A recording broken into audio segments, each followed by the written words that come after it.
Hello? Oh wow, technical difficulties. Good thing that I always look at my microphone, what is it, the audio monitor when I start the stream, for exactly this reason, because I would have been talking for 10 minutes without any audio input until somebody told me. So hopefully that's good now. You can never trust this this tech, can you? It's 2024, almost 2025, and yet we still have to worry of whether our streaming setup is going to work today, or if the magic streaming elves have destroyed everything overnight.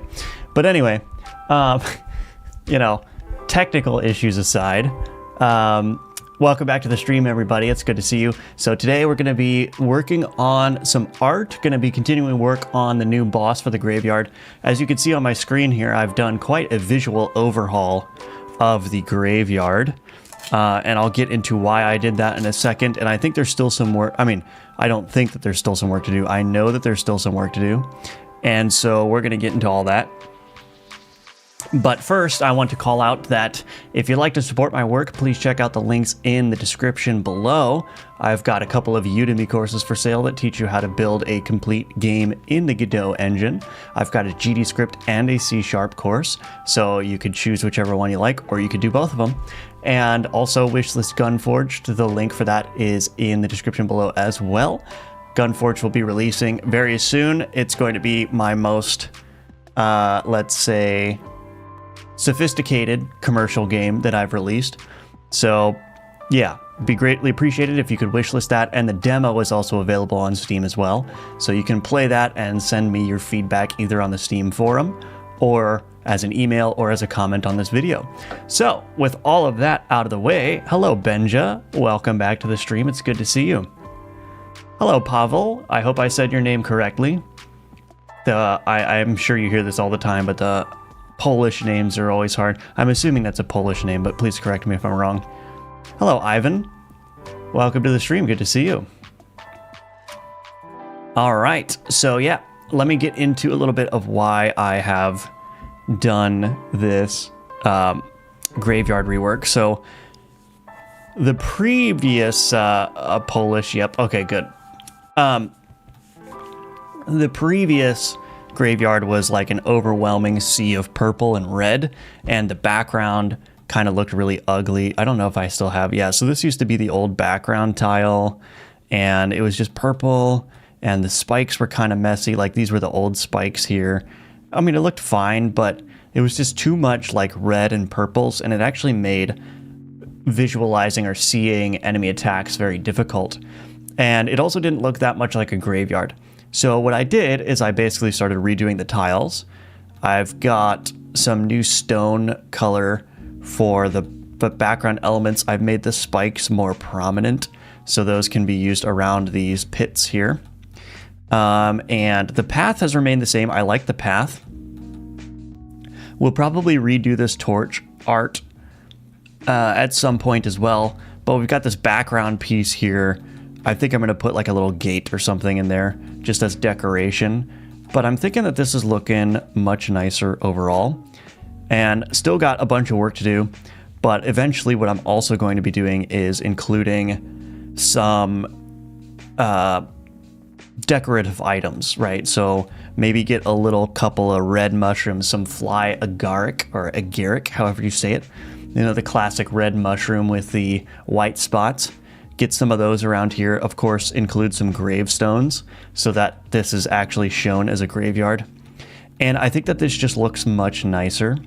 It's much more visibly clear what's going on. I think the colors are better. And, you know, I spawned the zombie tycoon and he just looks at home here. We got the fog effect going on, and you can see the red much easier now against the green. So yeah, I just think that this is just cleaner, better looking overall compared to the old one. And like I said, still a lot of work to do, but that's what we're going to be doing on this stream. And then we'll also continue work on the zombie tycoon boss. Ooh, I just came up with a great name for him. Because I don't want to keep, like, the zombie tycoon is like the working name for him. But check this out. Zombie tycoon. Instead of zombie tycoon, guess what his name is going to be? Here. Oh man, this is great. Boss health bar. He is not the zombie tycoon. He is the mausoleum magnate. Boom. I should probably make sure that I'm actually spelling that correctly, but magnate. So a magnate is a wealthy and influential person, especially in business. And let me just make sure that I'm spelling mausoleum correctly. No, I don't want to see search results near me. A building, especially large and stately one, housing a tomb or tombs. M-A-U-S-O-L-E-U-M. I think I spelled that correctly. M-A-U, yes. Okay, I did spell it correctly. Excellent. So the boss is now the mausoleum magnate. Perfect. Hello, Lone Undead. Welcome back to the stream. You should put some random small skeleton pieces and bones that react to the player running over them like a pile of bones. Small details like that are always cool in games. That is an excellent idea. Stam? Sort of like the little scarabs you could step on in Diablo 2. Yeah, I do remember. Yeah, like especially ARPGs, you step on like little snakes or whatnot and they die. Yeah, that's cool. Love that, Lamau. Yes. I don't know how that just came to me, but it just did. And yeah, that's his name, Mausoleum Magnate. Oh, that's so cool. Let's see if that displays properly on the health bar. It might be too long, but let's see. Nope, it's perfect. Look at that. Oh, great. Wow. I cannot believe that just like came to me in that moment.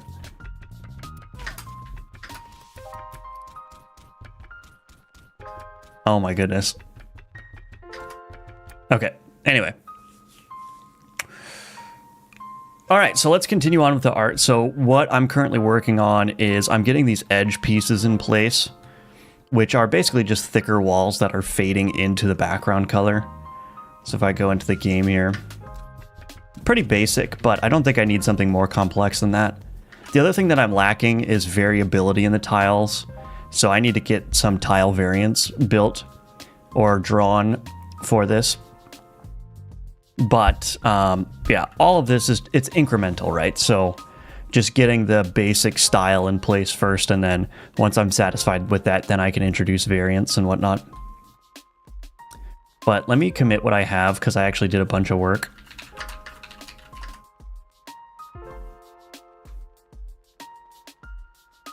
And then also rename Zombie Tycoon. Perfect.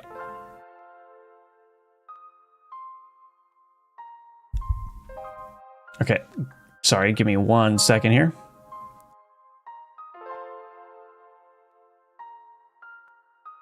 All right, sorry about that.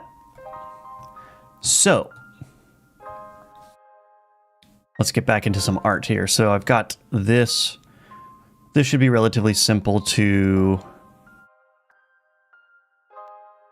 do here. I shouldn't have made this. Oh, wait. Oh, look at that. So take this tile here, paste on that side. Take that, oops. Take that shadow, paste, rotate. There. Okay, let's go back into the tiles graveyard here. I don't need, let's see. Let me open up the graveyard arena here. Is this still being used as tiles 16 by 16? It isn't. All right, I'm going to delete that because that's just an extraneous tile set that I don't need.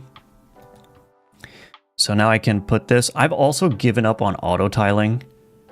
I figured out that, I mean, not permanently, but for this game in particular, like I don't need auto tiles to place these walls and stuff. It's just so simple. Like I'll just hand paint them.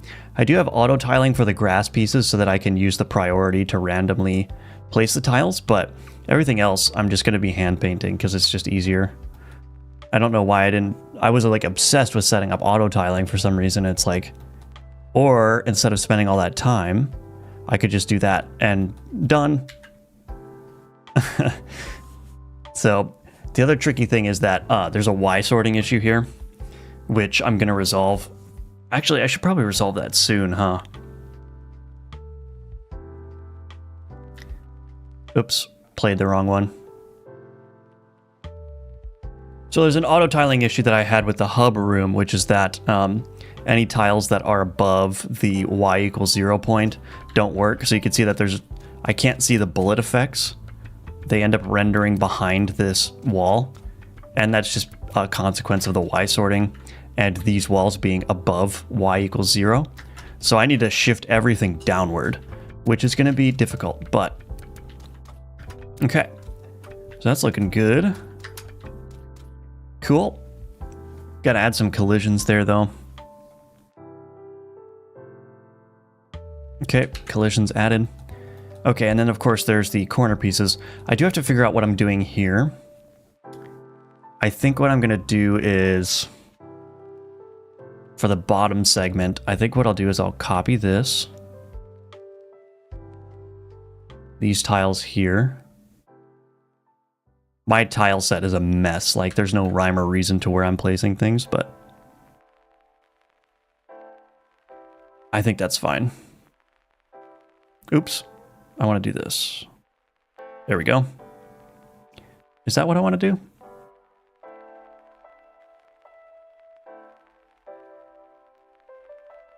Yeah, I think that's probably fine.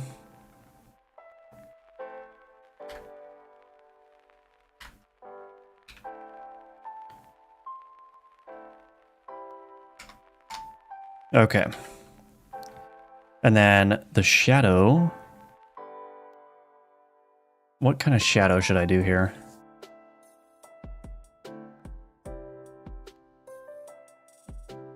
I wonder if I should just take this. Take this shadow here. Rotate.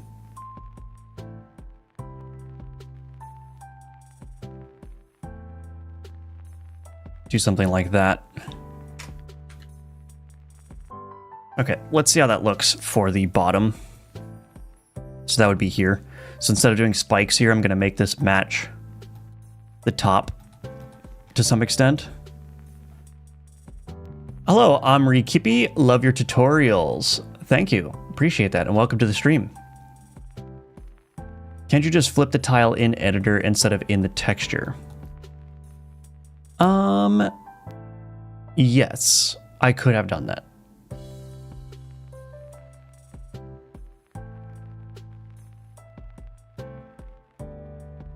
I guess there would be a slight difference here. Because if I flipped it, then the green pixels would be flipped this way, but that's probably not a big deal. Yeah, I could have done that. Good thinking. Oh well, it's it's already in place, so I guess we'll just leave it.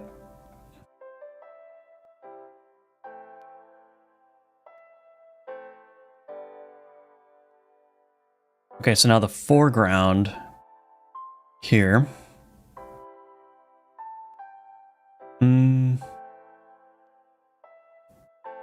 Do like this. Okay.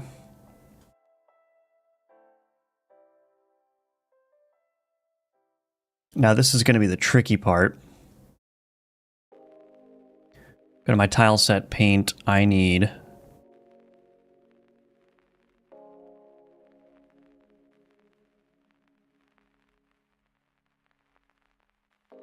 physics layer 0.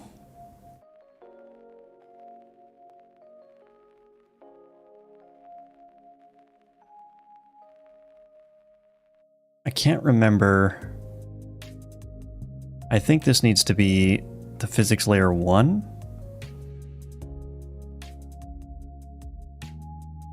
There we go. Let's see if that does what I'm wanting it to do.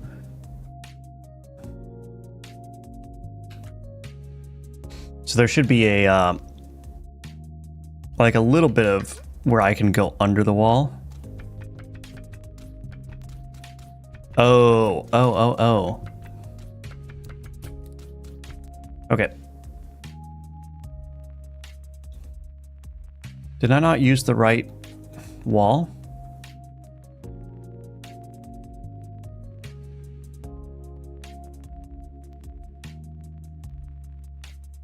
Maybe I didn't use the correct wall.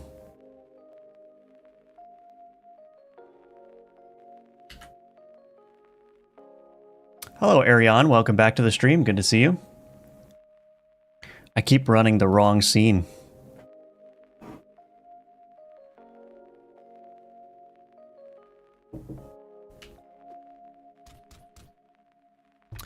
Why am I getting stopped right here? There must be something else happening. Oh, yeah, I know what's happening. There is... Oops, don't want to move that.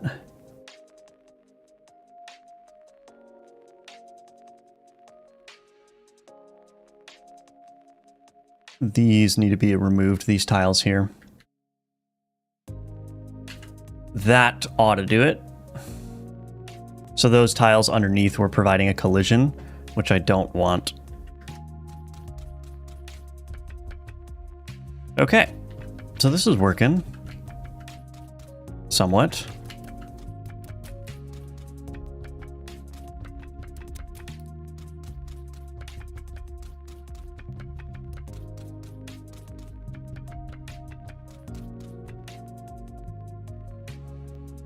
This is always the trickiest part, is just getting these collisions working correctly. Let's move that up significantly, and then I'll have to figure out what the Y sorting issues are doing.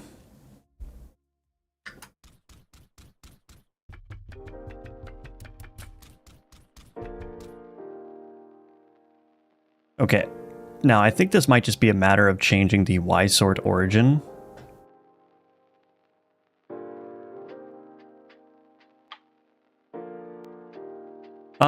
No, let's see.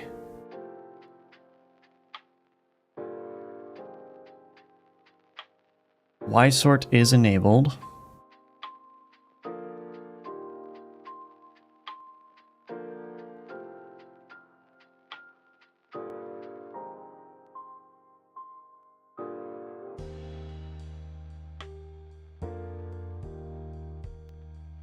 Oh, it is a Y sort issue. Yeah, it is a Y sort issue.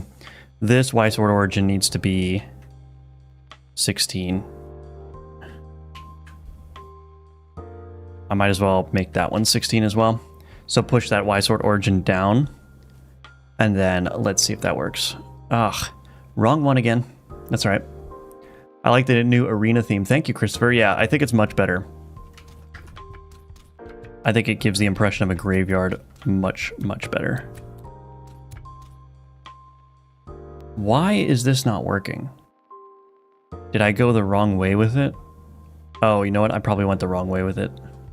These Y sorting things always kind of trip me up a little bit.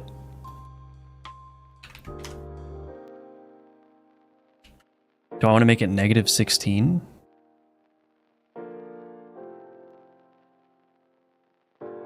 One of the hardest parts for me is creating the maps. Yeah, it's very difficult. It's very difficult.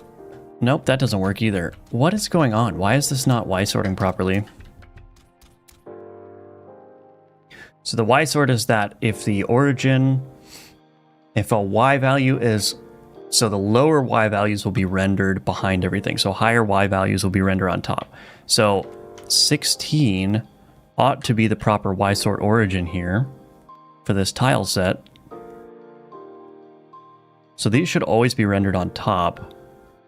What if I did something ridiculous like 32 and 32? I wonder if just making those higher Y sort origin values is going to fix it. Okay, yeah, that seems to work. All right. That's fine. Okay, so we can still see like little effects happening back there, which is not ideal. I think I can fix that though. I think that this physics layer, well, let's see, physics layer 1. Yeah, so I'm going to remove this. Physics layer 0. There. All right, is that what I need to do now? That should be it, I think. Okay, I can still see the effects through the bottom. That's fine. What I'm going to need to do is, one second. What I'm going to need to do is create probably just another background tile here. Is there a way to view which tile is being used right here? I basically need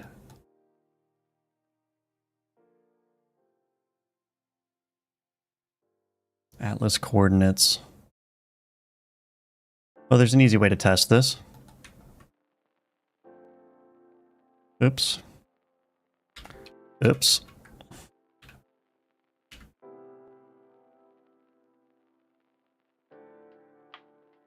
Okay, that tile's not being used anywhere. So I will designate this tile as a tile that has a higher Y sort value.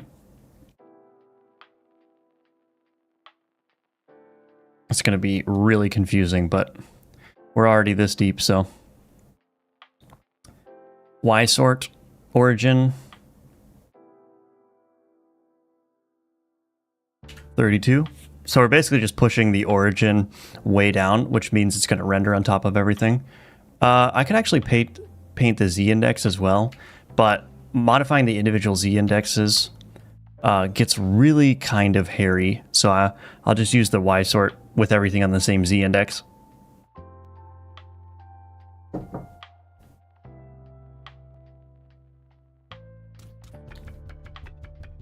Now, why is that still... Oh, you know what? Actually, yeah. Okay, scratch what I said. Let's just change the Z index to 1 here. That's just gonna be, this is gonna make my life so much easier, I think. I don't like to do that because then I'll be like, why is everything rendering incorrectly in like this very specific circumstance? Oh, it's still bleeding. Oh. I guess I'm out of it today. Sorry, I was up late again last night playing Supervive. I was up till like 1 a.m. and that's like 3 hours past my normal bedtime, so I should stop doing that. I need to have more discipline, I suppose. But gee dang, is that game fun. I need to paint these tiles, which is the entire problem here. Actually, I'm just going to paint... I'm going to take all of these. Just paint all of these tiles down here with this Z index tile. And we'll see if that works. That should work. I tried out PoE last night, getting acclimated for 2. Any advice? I had one friend voice concerns about pay to win. It's not. I wouldn't. I mean, I can definitely see why your friend would say that it's pay to win, and I think that depending on what your criteria for pay to win are, I think that could be a valid criticism. But I think what your friend is probably referring to is the fact that you need to buy stash tabs. Like stash storage is everything, and the only way to expand your stash storage is to buy with real money stash tabs. That said, you do get free stash space, but when you get into the end game of Path of Exile, especially Path of Exile 1, I have no clue how Path of Exile 2 is going to be, but you tend to need like stash tabs so you can sell things to other players, so that you just have enough space so that you can collect all the items that you need for all your different character builds. So I think if you really want to get the full enjoyment out of Path of Exile, then yeah, you probably do need to buy at least some stash tabs. So if you count that as pay to win, then sure, that's a fair criticism. But it's that's really the only thing that I can think of where spending money in PoE changes the gameplay experience. There are no like leveling boosts. There are no, pay to get in-game currency that you can use to buy really powerful items. Like none of that exists in Path of Exile. So that's why I kind of like, I don't know if I personally would call it pay to win. I would maybe, yeah, that's not a word that I would use for it. And in terms of advice, I don't know how much advice about Path of Exile 1 is going to be applicable to Path of Exile 2. This is still not working, because the combat is going to be a lot different. And with Path of Exile 1, I found that to get the most enjoyment out of it, you basically needed to follow a build guide, because the game is so dang complex. And like, it's almost impossible to make an efficient build by yourself without having deep knowledge of the game mechanics. I don't know what that's going to be like in Path of Exile 2, but yeah, Path of Exile 1, I think you should probably look up a build and just follow that build, because otherwise you're just gonna be getting wrecked all the time. Because there's a lot of tricky things in Path of Exile, like as you get later in the campaign, your resistances start going down, which means that you'll start taking damage, like increased damage randomly one act, and you'll be like, why am I dying so much all of a sudden? And then you find out it's because all of your resistances are like negative 25%, and you got to find gear that has like elemental resistance. So that's probably the biggest thing that new players get tripped up on, is like you need to start finding gear with elemental resistance at a certain point. Anyway, I'm just kind of rambling right now, but following a build guide is a great way to get into Path of Exile 1. I sincerely hope that's different for Path of Exile 2. I really don't like having to rely on somebody else's build to efficiently play the game. I'm hoping that Path of Exile 2 is like good enough where you can just kind of come up with your own build that makes sense, and that will be fine for a lot of the content. Obviously, if you want to min-max, then you'll probably need to do some research, but good morning, Fox Shadow. Buying more storage, I don't think would have an immediate... No, I don't think it does. No, it's not that I don't think it does. It does not. The advantage that it gives you is, like I said, the advantage of being able to sell things in the late game to other players so that you can trade currencies with those players. Because what you can do in Path of Exile 1 is you can have a stash tab that's lists item on the marketplace, like the marketplace, which is just like a website. And then that allows players to message you saying, hey, I want to buy this item for however much currency you have the item listed for. And that's really the main way that you make currency in the late game, is you farm items that you can sell. And if you don't buy a premium stash tab, I think, then you can't do that effectively. So, yeah. So it's, like I said, I could see how you could characterize it as pay to win. I don't know if I'd use that categorization myself, but... So I'm still having this z-index issue, and it's driving me mad.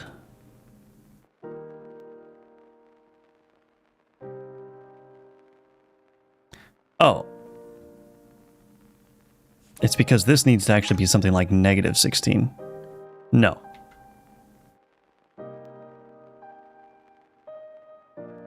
So wait a minute. Did I not use the right... It's got a z-index of 1. And I went to my tile map and I selected that one. And I painted this all here. You know what I should do? I should erase this. Let's erase all this.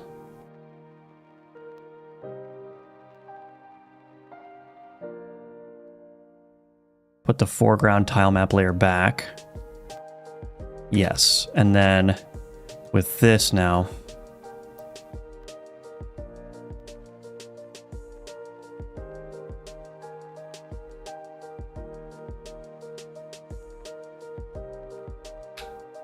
Okay. These z-index issues, they always get me.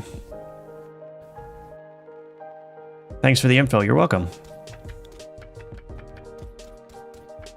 Okay, now it seems to be working. I don't know what was broken before, but no need to dwell on that. So the Y sorting is good now. All right, so I need to figure out... I need to get some corner pieces in there. Should actually be relatively straightforward for those corner pieces. Need a corner piece here as well.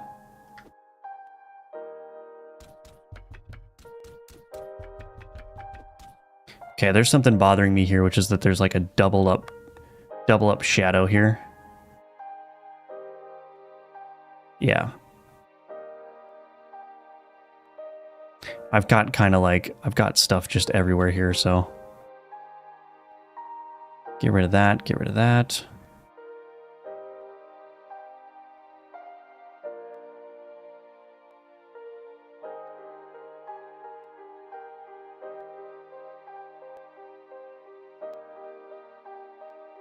Okay.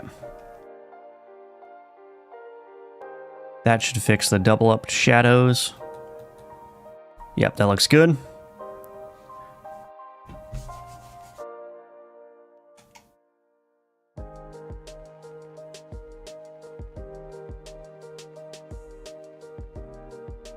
Okay, let's work on those corner pieces now.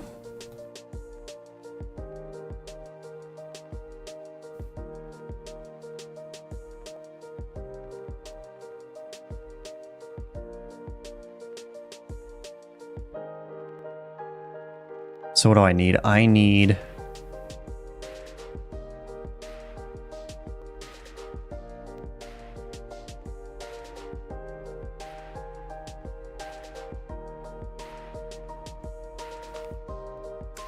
a piece that's kind of an extension of that. Okay, so I need to figure this out. So here, let's do this.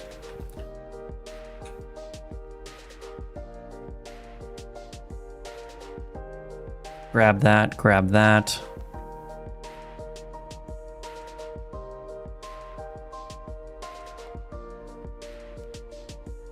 Why is that not letting me select?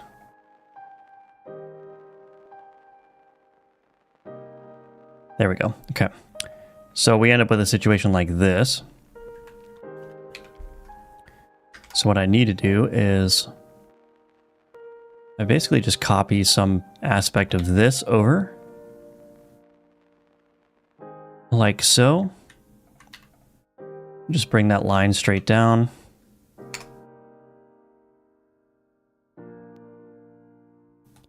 Okay. And I'm gonna actually need a different piece for this as well. So I think let's do this.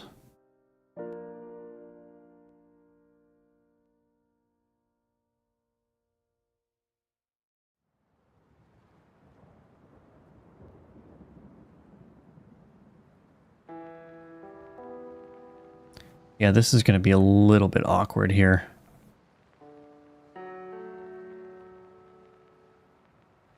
Perspective kind of changes a little bit, which is fine.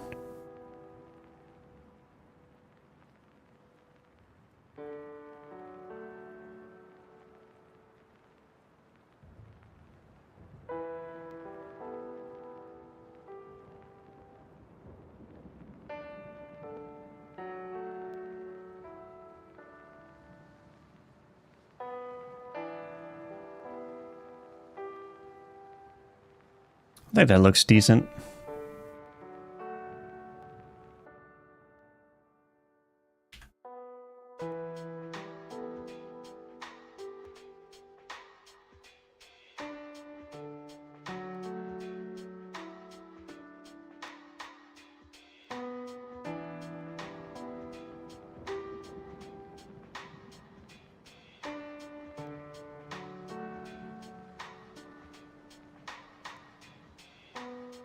Yeah, that should be fine.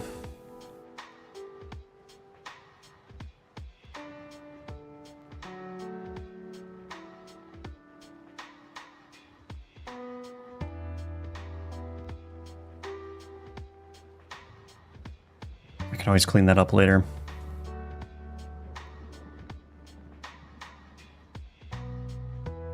Okay, so now I've got those pieces. I think what I can do is just flip it now.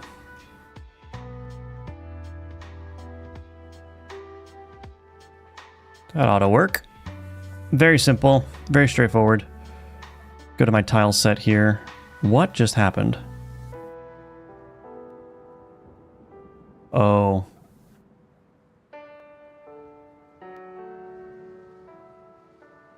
What? Oh, yeah. I hit all these. Oops. Okay. Right.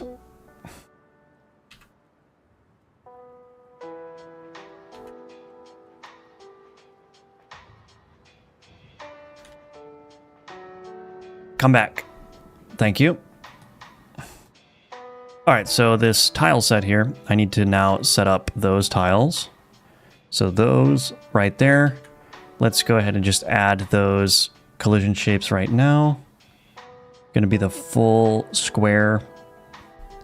Very easy. Then go to my tile map. Okay, so this one needs to go there.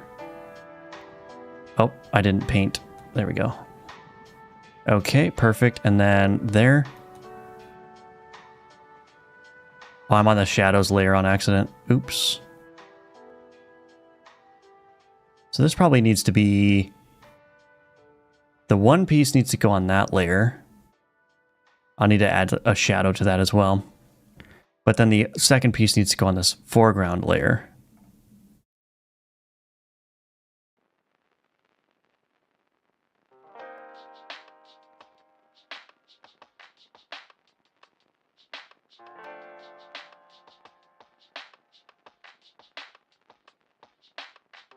Now what's going on?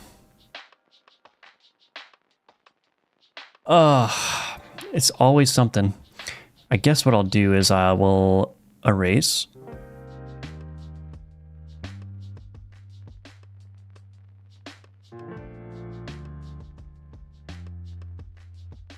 Okay, that's basically correct.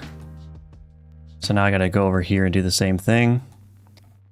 Tile map layer, put that one there, erase that one.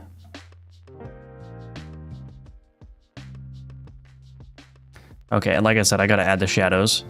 Now I need to figure out what to do about these ones up here. I wonder if it would be as simple as...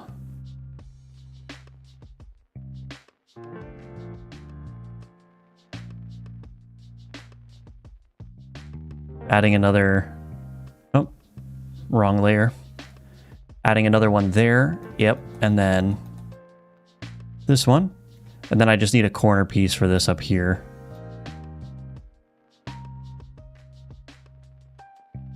Okay, we're getting there. We are getting there. Incremental progress. All right, so shadows now. We'll just take this shadow here.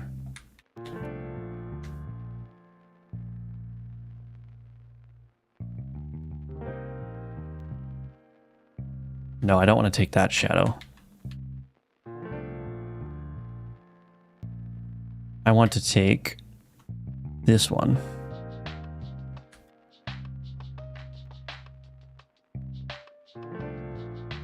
It doesn't really need to be perfectly aligned, but might as well do that.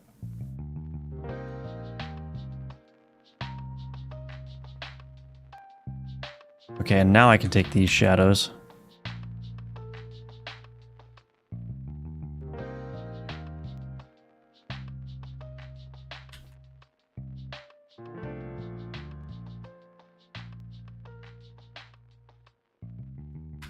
And I'm going to need to do the same thing for this side as well, now that I think about it.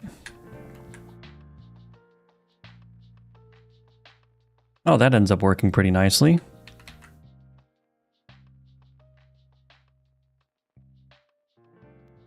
Am I going to lose? Let's see what happens. Oh no, that works perfect. Yeah, look at that. Okay, let's take a look at what that looks like.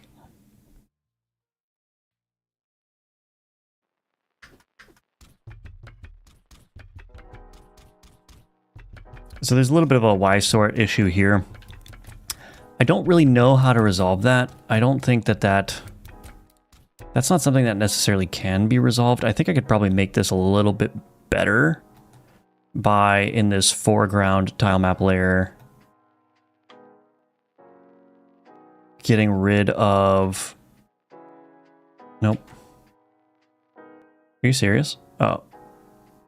Yeah, I don't think I can really do anything about that, honestly.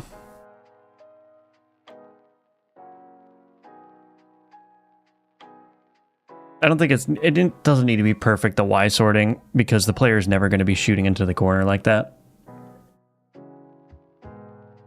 Even in games like Enter the Gungeon, I was testing out the Y sort in that game at one point, and you did encounter issues like that in that game, even where like you get into a corner like this and you get some weird Y sorting, but I don't know if there's even like that great of a solution for that.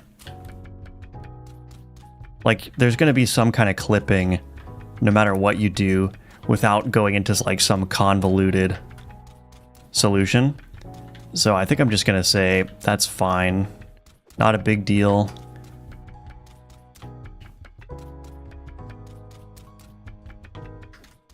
I'm just testing all the collisions and stuff, making sure everything's good to go. Okay, so that's good. I need to shift this whole thing downward. I need to get some corner pieces built though first, so I'm going to do that. Hello, Defected. Was searching on Google and this popped up. I'm making a game with a friend of mine, apparently similar to your game with the gun craft. Yeah, I mean, there's going to be similar games. There's a lot of opportunity for crafting guns and whatnot. I think there's a game called Nimrods that just came out, which one of my stream viewers actually brought to my attention, and that game's like a Vampire Survivors kind of style game where I think is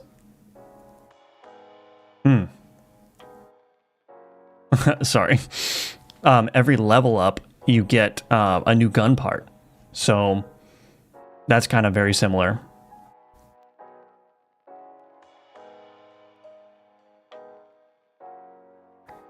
Saw that one also, yeah. So I wouldn't be... I mean, I'm still going to make my game with gun part forging and whatnot. So I wouldn't be discouraged if you see games that are similar. Quite the opposite, actually. You should probably look at the games that are similar and borrow the things that you like. As long as you're changing it enough and making it your own, I think it's totally fine. And it's like... The other thing is... Like, as a player, do you ever demand that games be entirely unique? Because, like, I'm certainly not that way. When there's a game that I enjoy and I've exhausted everything that's in that game, my initial thought usually is like, man, I wish there was another game just like this from another developer, right? So it's like, I don't think there's, you don't really need to worry that much about how similar your game is to another game. You know, as long as it's not a blatant ripoff, like inspiration and taking mechanics that you like and meshing them together is totally appropriate. Hello, Solo Leveling. Welcome back to the stream. Good to see you. Hello, Mornay. Same to you. Welcome back. Absolutely. We're locked in. Excellent. Yeah, that's good. I did see your suggestion, Solo Leveling. Thank you. I forgot specifically what your suggestion was, but I am logging all of those so I can reference them later.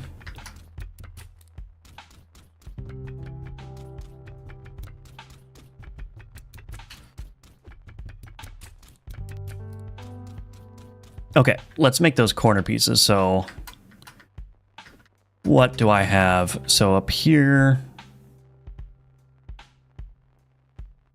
Okay, so it's like this. So I'm going to do the same thing where I kind of recreate that corner piece.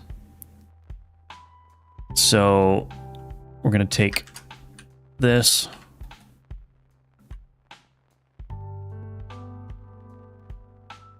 There, and then it ends up being like that, right?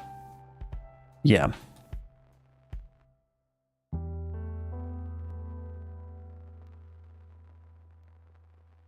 Yep, okay. So now I can go ahead and draw a corner.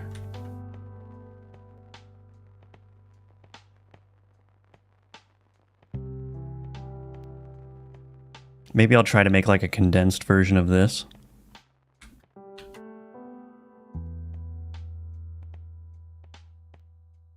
This is just like, tile maps can either be very easy to create or very difficult, and I'm trying to make it very easy.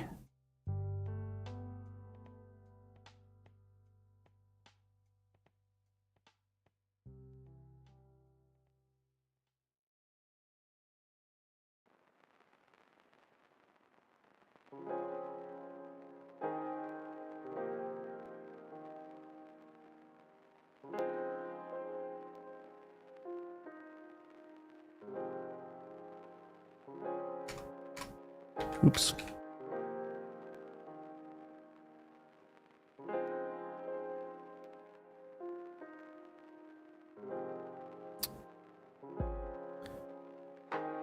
Okay, what am I doing? Did I forget how to bucket fill?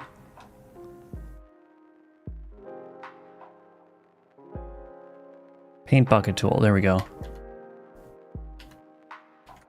Right, it's typically, oh, it's G.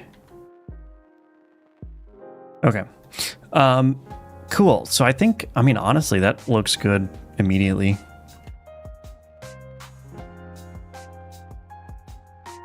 Yeah, I think I would just probably fix up some of that there.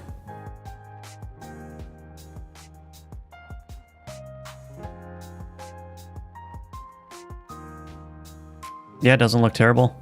And then maybe I'll just choose a different color for this.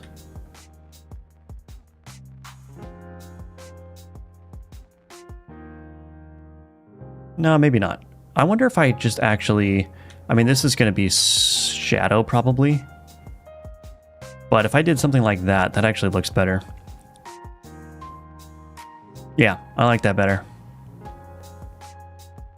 Okay, so we've got a corner piece. And I will put this, like I said, I'm just making a mess of all this. Put that there.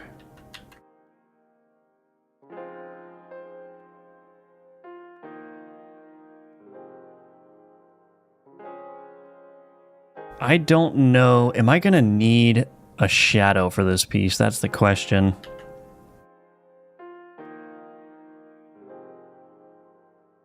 I might need a shadow for that piece, but let's take a look.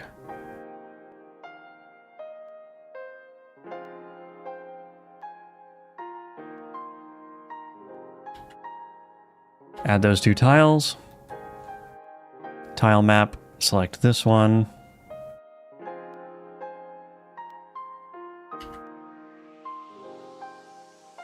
Oh, I can't just flip it like that. Okay. That's not correct.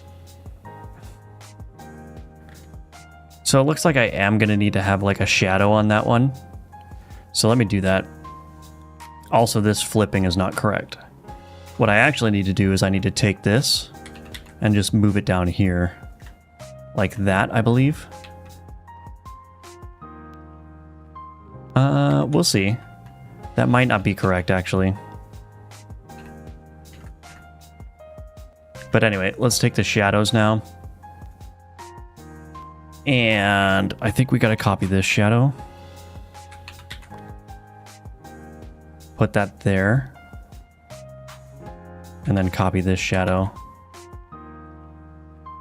Put that there. Actually, is that right? I think I need to cut out, yeah, I need to do this. Cut out that last black solid line there. Wait, wait a minute.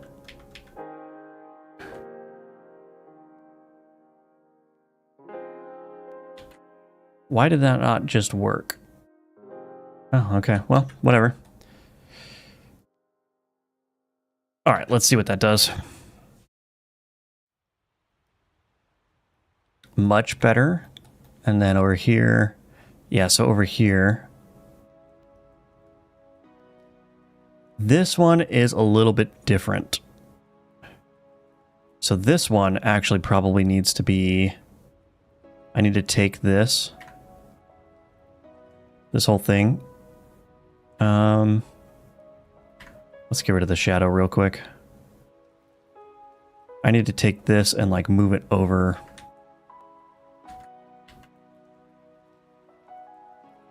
Even more.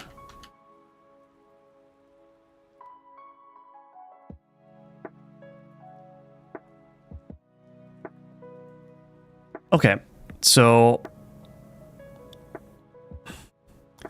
there's still some stuff that I need to do here. Just fill in those details there. Oops, I did that on the shadow layer. Oops.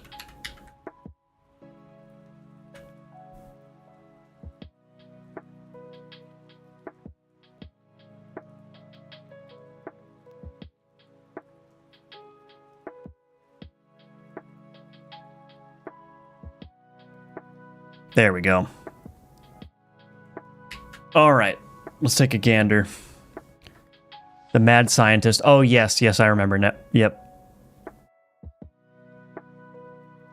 Hello, Nepal V. Is it possible to create a bullet heaven RPG games with tons of choices and features in Godot? Yeah, absolutely. Yeah, it's very possible. If you want to go like overload with the bullets, then you probably will need to hook into the rendering server so that you're not, so that all of your bullets are not like, what's the word? Like nodes.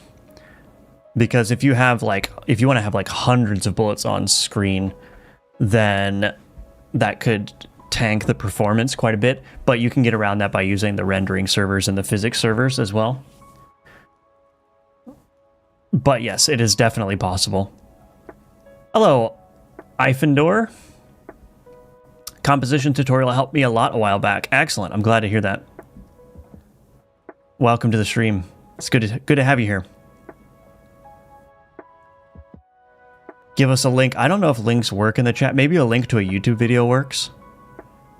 But I can link the composition video. The real MVP. The shadow would be on top of the stone, but I think it looks great.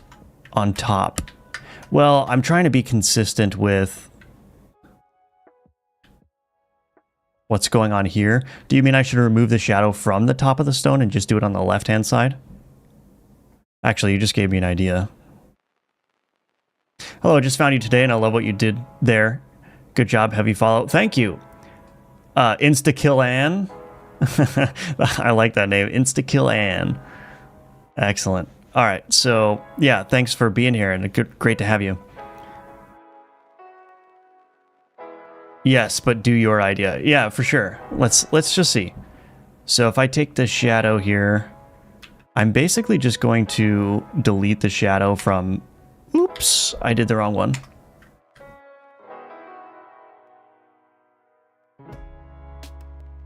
That looks kind of weird too, doesn't it?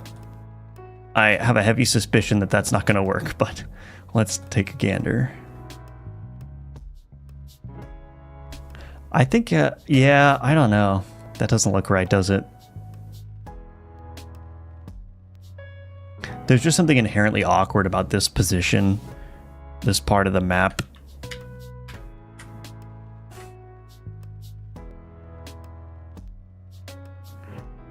I don't know what to do about that necessarily.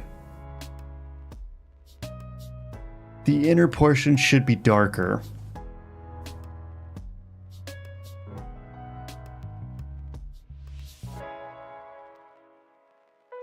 The lower portions. Yeah, honestly, I don't really know what to do with this.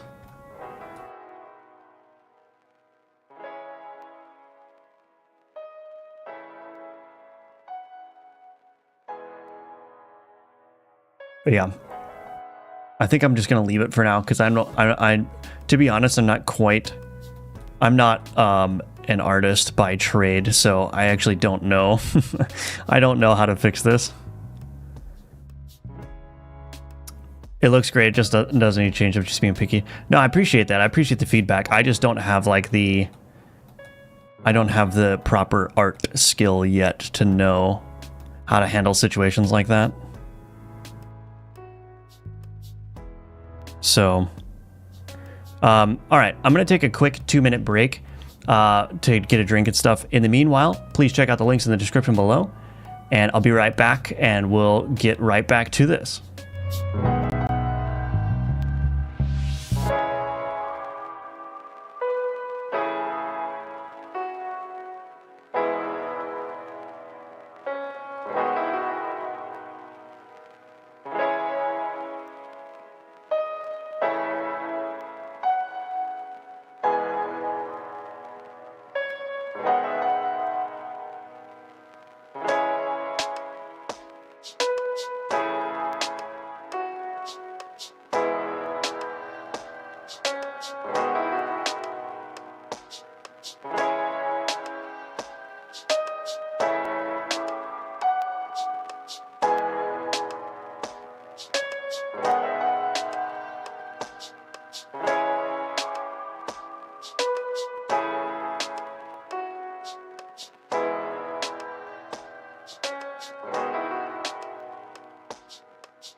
All right, sorry about that. I also got an unexpected call that I had to take, but we're back. All right, so what else needs to be done with this graveyard here?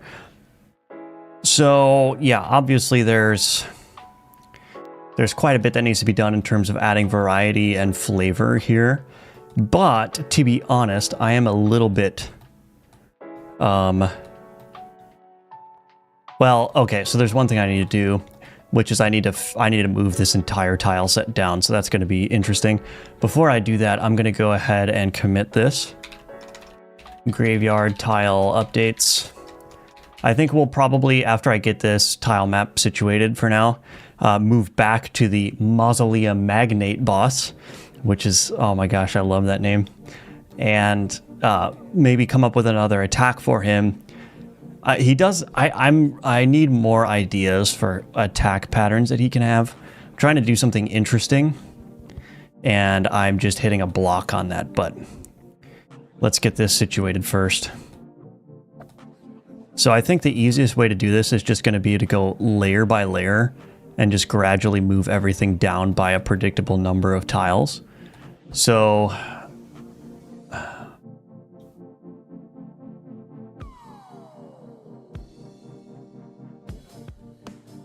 what I'm going to do is I'm going to select this whole thing.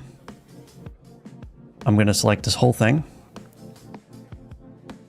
1, 2. Okay, so I'm moving it down 2 tiles.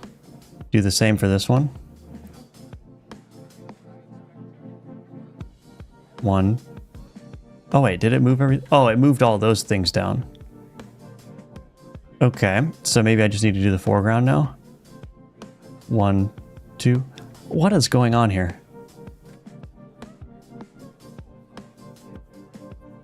Okay, something's wonky. Here, I'm just gonna hide these. Okay. Let's hide every layer that I'm not currently working on. All right. 1, 2. 1, 2. 1, 2. 1, 2. And the final one. Okay, so I've shifted everything down, and the reason is because of Y sorting issues. So previously this wall was situated above the Y = 0 line, and that was causing all sorts of issues. Now, the other thing that I need to do is I need to move these other things down. So this navigation region, I need to move these. Oops. I also need to move the fog down, I guess. Okay, so let's, one thing at a time.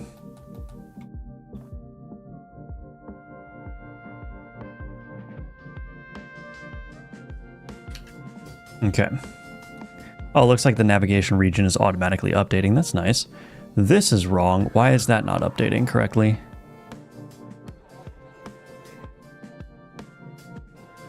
It's because the foreground tile map layer doesn't have that group name. So let's go ahead and add that group name. There we go. That's a much more sensible navigation region. Cool. All right. So this room size rectangle as well needs to just be dragged on down here.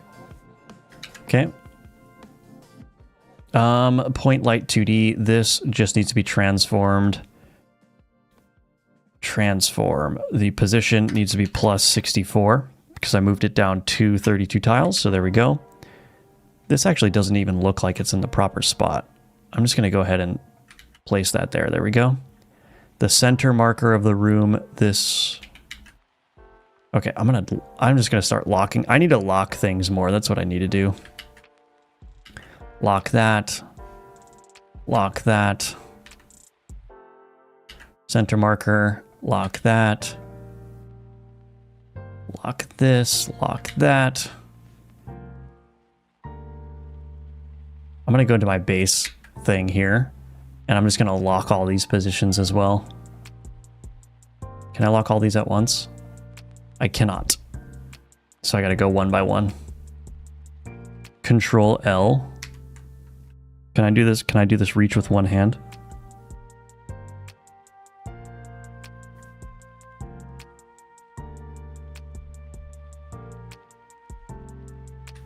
Okay, locking is probably good practice so you don't accidentally move things. Okay.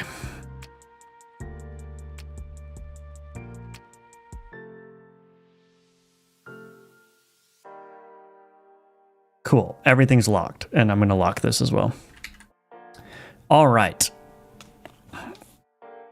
Let's give this a shot now. Hopefully that fixed my Y sorting issue. I also got fired from my job as a software developer. Thinking about getting full-time developer. Any tips? Yes. So, I mean, hopefully you've got some kind of like financial safety net, which is going to make the whole thing easier. The reason why I'm having a relatively good time doing this is so there's a couple reasons why I'm having a good time doing this full-time indie dev. So one, I already have side income from the Udemy courses, which is huge. That's letting me have some income every month. It's not enough to cover all of my expenses, but it definitely extends my ability to do this. And also I've got a good financial safety net. So aside from the money that I just have in my savings, I've also got investment accounts, and I can pull money from that in emergency situations, which also gets a lot of pressure off of me. So if you're in that kind of situation, I would encourage you to, I mean, obviously you've already been fired, but you know, hopefully you're in that kind of a situation. If you are, then it becomes a lot less risky to try game dev full time. Aside from that, I think most of the advice I would give is pretty generic. You know, don't spend on frivolous things. Make sure that you're disciplined enough to work, I would say at least 5 days out of the week. And even if you only put in like a couple hours of work on your game, like you should make it a habit to work regularly on it during this process. I'm actually working on Gunforge 7 days a week, but it's not like I'm not doing like 6 to 8 hour days every single day. You know, one day I'll do like 4 hours total of work. Another day I'll do 6 hours total of work. And then like on the weekend, maybe I'll do 3 hours on Saturday and 2 on Sunday, right? And that's just because I enjoy doing it. But again, that's all like really basic advice. In terms of like actually making money from your games, I'm afraid I'm not the best person to give advice on that, because this is the first game that I'm going to really actually try to make money on. So everything's still kind of up in the air with respect to that. But anyway, hopefully some of that helps. Yeah, if money's not an issue, then I would say just have fun with it. As long as you stay disciplined, it's like, because like the position that I'm at right now is like, if the money in my savings account goes to 0, I want to be able to at least say that I gave it a good shot, right? I don't want the money in my account to go to 0 and realize I've barely done any work, you know? I just took an extended vacation. Like, I want to actually give it a real shot, and then so I can feel good. It's like, well, I spent all this money and I ran out, and that's fine because I actually gave it a good try and it just didn't work out, you know? So that's kind of where my head is at. Locking is the unsung hero, yeah. I'd assume you play guitar also. I do play guitar. Why do you say that? Unless you're talking to somebody else. Oh, with the hand stretch, probably. Is that what you're referring to? Yeah. Well, it's the hand stretch, yeah, with my left hand, but also, like, my hands are huge, my fingers. So that helps. Grouping is powerful, yes, absolutely. Right, the Control L comment, yeah. Good day, Eric Grove. Welcome back to the stream. Good to see you. Feeling of doing things are actually priceless. Yes, I think that's correct, Rayhan. Give it a shot if you can, yeah. In one of your old vids, you have the acoustic on your wall. I play guitar too. Yeah, I'd say I still have it on the wall. What's unfortunate is I've actually got 3 guitars on my wall behind me, but the way that my camera is situated, you can't see them. So it's like, they're nice wall decorations, but it's kind of, they're not serving their purpose as wall decorations because you can't see them. Hello, Brackheck, welcome back. Faceska, I'll just call you Faceska Jacer. JSR. Hello, welcome to the stream, good to see you. Shelf Queens, yeah. Yes, indeed. The new devlog was super well done. It was cool to see 2 of my suggestions featured. Awesome. Thank you, Jack Heinrich. I really appreciate that. Mine are upstairs in a room I never go into, yeah. Acoustics. See, I'm the opposite. I play my electrics. I used to play my electrics every day. The acoustic I almost never touch. I play mostly like metal music, so it's kind of like all the songs I like to play require the amp and everything, so. Record some guitar sounds for the game? That's true, yeah. I find an excuse to do that. Fog is awesome looking. Is that a shader? It looks incredible. It is a shader, yeah. I forgot where I got the shader. I didn't write the shader. I looked for like a fog shader online. It might have been on the Godot shaders website. I think I made a couple of minor tweaks to it to get it to more where I want it to be, but yeah, I like it. It's really good. It's basically just doing a noise entirely in the shader, and then I don't know. I don't understand the math behind it. Bass is better. My bass fell from the wall yesterday. Oh no. Hopefully it's okay. I like the heavy metal rock stuff too. I'm a metalhead, just haven't played my electric in forever. I find like game developers / software people are like disproportionately metalheads in comparison to the rest of the population. I don't know what's going on there, but that's just something that I've observed. Yeah, programmers are also musicians. Yeah, I worked with a guy for a long time who had a master's in music performance, and he just decided one day that he wanted to be a software engineer, and he'd learned it in like 16 weeks, and is one of the most brilliant software engineers that I've ever worked with. So it's like there are definitely a lot of musicians in the software world. Go Rod, favorite band right now. I'll have to check them out. I play banjo. Banjo's cool. Troublemaker Telecaster, such a great guitar, yeah.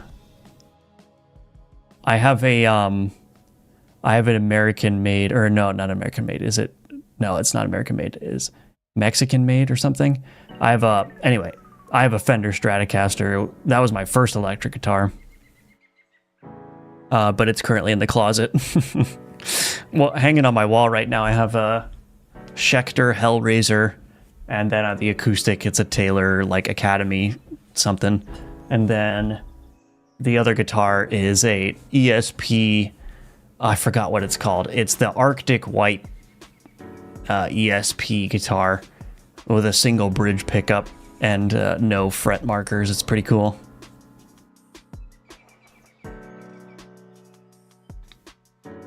Learn at least visual shaders. Yeah, so the thing about visual shaders is that there's a lot of resources for visual shaders for Unity, and I've found that you can actually translate a lot of those from Unity to Godot using the visual shading language.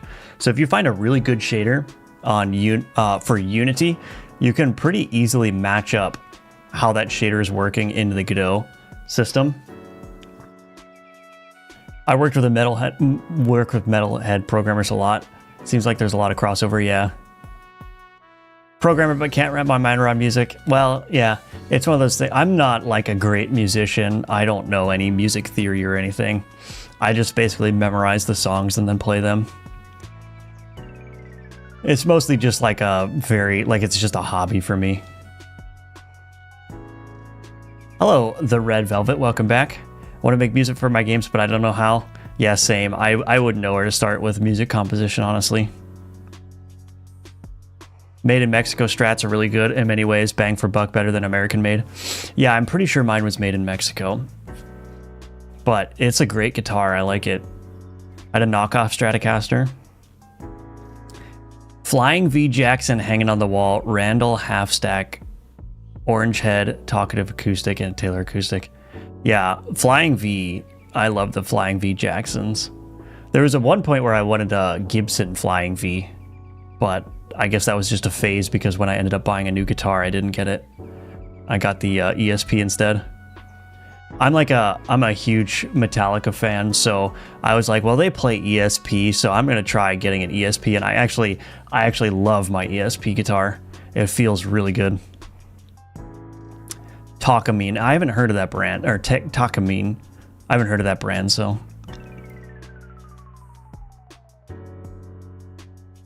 ESP Arctic Metal is wonderful. Yeah, that's the one. It's so clean. It's so nice. It plays well. I got the extra thin neck on it. The satin finish is like, it feels really nice. I recently made a game with a rock thematic and made the songs. That's awesome. That's really cool. That would be... I wish I had the skill to do my own music for my games, but that's just another thing that I have yet to learn, I suppose. Okay, so these torches here are off center, so I gotta fix those.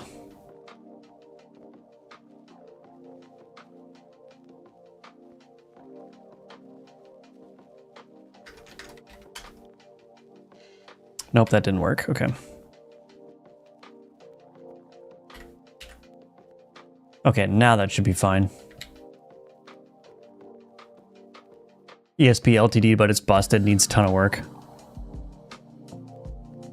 Yeah, it's just like, well, at some point you have too many guitars and there's too much maintenance, and it's just like, it can just stay on the wall or in the closet, you know? It's just, and you feel bad. I don't know if you feel the same way. I would feel bad like selling it or something, like, especially the Fender Stratocaster. Like, that was my first guitar. It was a gift to me. Like, even though I don't really play it anymore, I'm not gonna sell it, you know? And you can't throw instruments away either. Like, who's crazy enough to do that? So you're kind of just stuck with this instrument that you're gonna hold on to until the day that you die. I use Unity so I can say that I know it, but Godot is the way. Yeah, if I was doing a serious 3D game, I'd very seriously consider doing it in Unity instead of Godot. But I don't do 3D, so... Big Metallica fan too, first Gunforge check. You can get an Explorer, yeah. Okay, so let's work on the Mausoleum Magnate now. So he's got that one attack. I need to, let's brainstorm some new attacks for him. Move graveyard tile set down.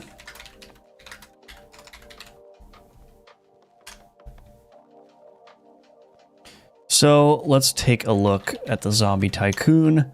What would be another... Oh, I wanted to make him blink. So I wanted to make him have an opportunity to appear right next to the player. Ideally, that would be paired with some kind of attack. I was thinking originally that he could do his spiral attack shortly after blinking. But it would be nice to have another attack.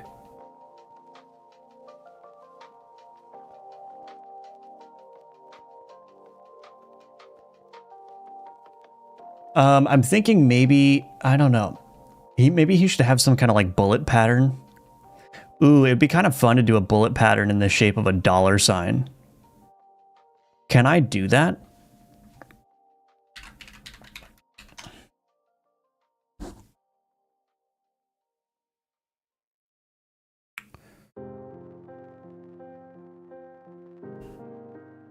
Bullet pattern definition.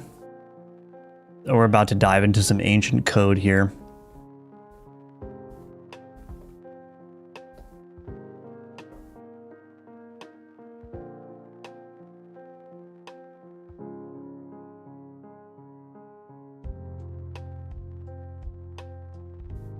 Start iteration. What does that do?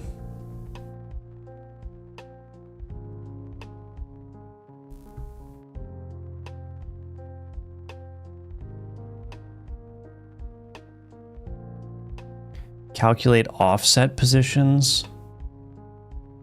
Ready. Calculate offset positions. Yeah, so I have this bullet pattern definition component here. And what this does is this allows me to define a bullet pattern along which bullets can be spawned. But I will admit to you here and right now that I have no clue how this is working. Like I said, this is some ancient code, so...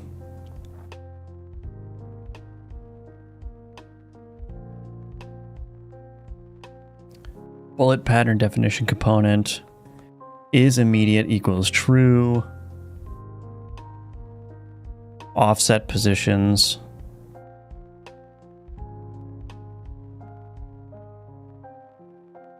Create bullet.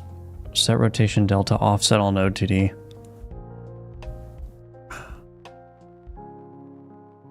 This seems a lot more complicated than it needs to be.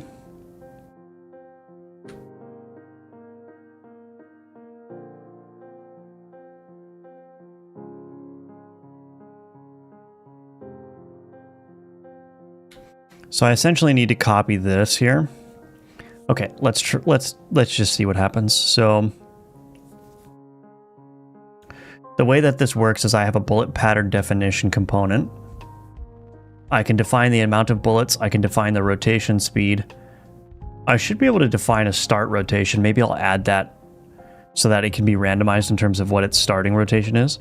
Randomized rotation direction is immediate true. So this bullet pattern definition uses the path 2D children that it has to determine where along those paths to place bullets. And then I can use those offset positions to spawn bullets. Okay, this is going to be a little bit involved, but we're going to see how we can make this work.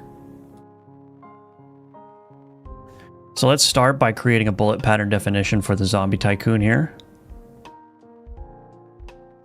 Instantiate child scene, bullet pattern definition component. We're probably going to want something like 20 bullets. I don't know if that's going to be, yeah, we'll see. Rotation speed, 120. Randomized rotation direction is immediate, yes. Add child node path 2D.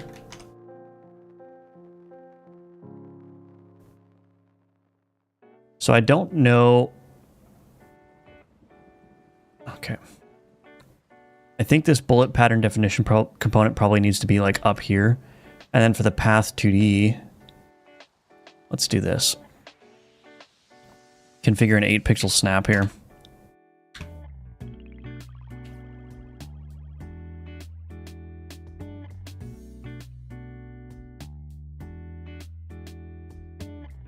Now the question is, can I do an appropriate...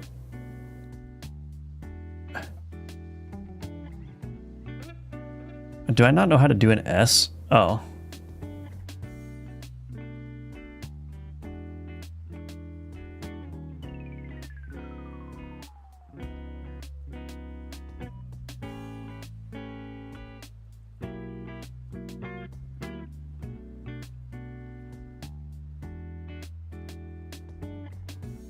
Okay, that's looking all right.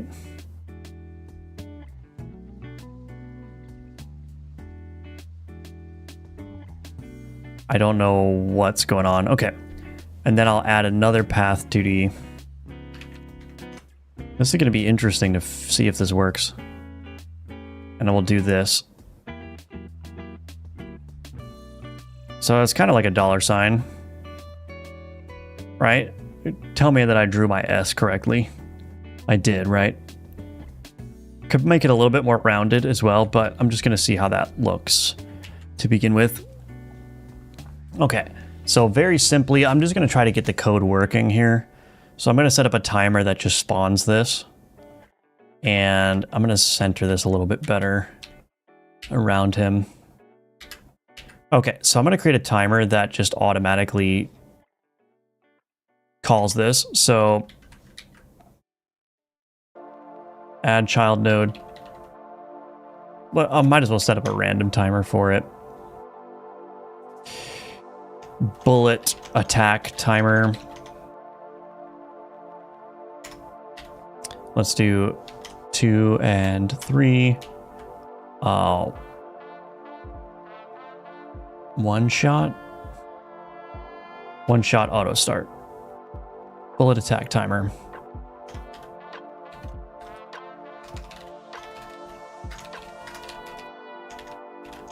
Okay. All right, let's catch up on the chat here. What if this level had some barricades you could stand behind, giving the boss an opportunity to attack in a full room pattern instead of spiraling? That's an interesting idea, yeah. Yeah. Reaper, yeah, Reaper is great. I like that software. Instead of just the spiral attack. Oh, okay, yeah. 2D, low quality 3D Godot, 3D Unity, high quality 3D Unreal. Yes. Yeah, I think that's a good analysis. Is there a way to put the workspace screen in a window with tiles and objects? Like to drag and drop the assets directly into the screen at runtime? Not currently. I don't know if that's possible in Godot 4.4. I think they are embedding the game window inside of the editor when it's running, but I don't know if it's possible to drag and drop nodes into the window itself using that.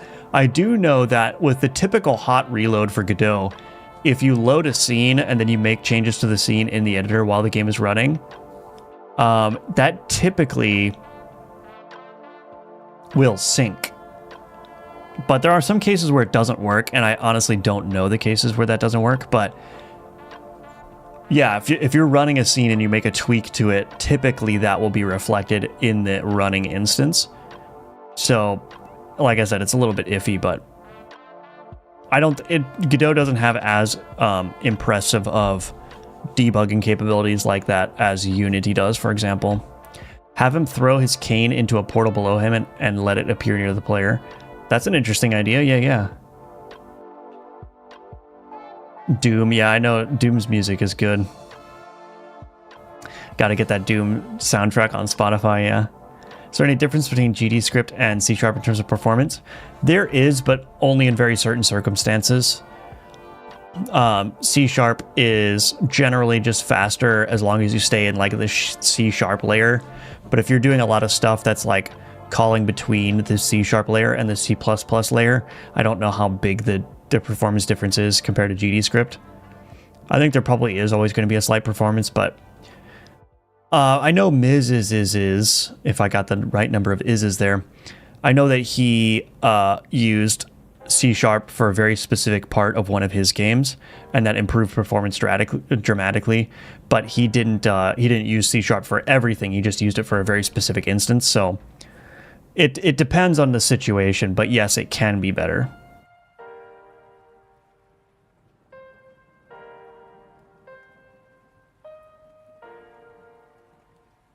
How do you pause and resume the comments on the screen when you want? That's cool and clean. I'm using an app called Social Stream, and basically what it does is it listens for the YouTube live chat and pushes all the chats to its own little like locally running web page, and I can run that in a doc in OBS.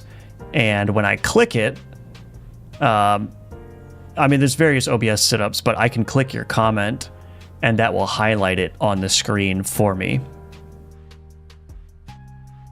So it's just a nice way of putting the context up on screen of the comment that I'm responding to. Print. The best debug feature in the world, yeah.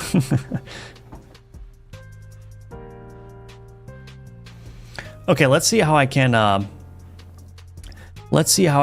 do this. So I'm gonna copy this.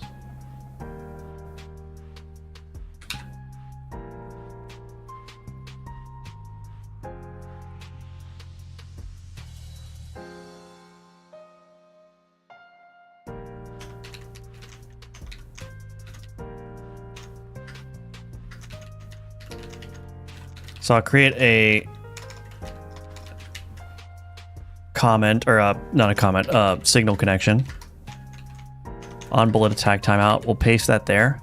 I need to get a reference to that bullet pattern definition component.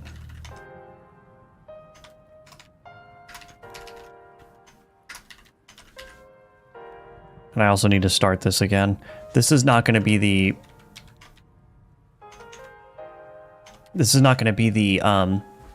final version of the attack. Again, I'm just trying to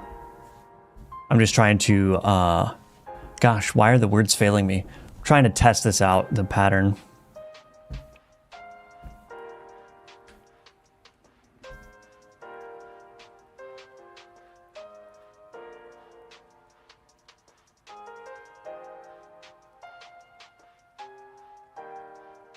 So now I need to get this working.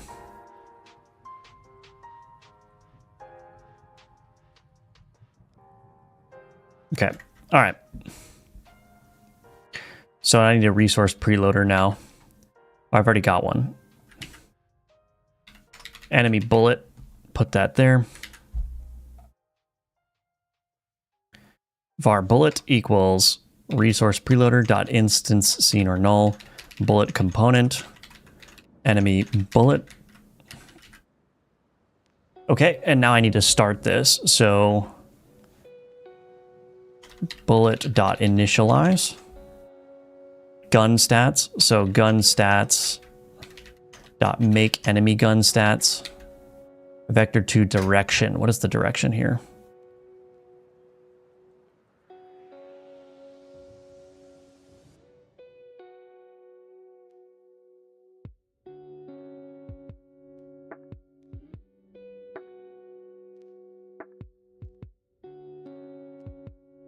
Create bullet angle offset vector 2.right rotated global rotation. Oh, this is too difficult. Okay, so we've got an angle offset, right?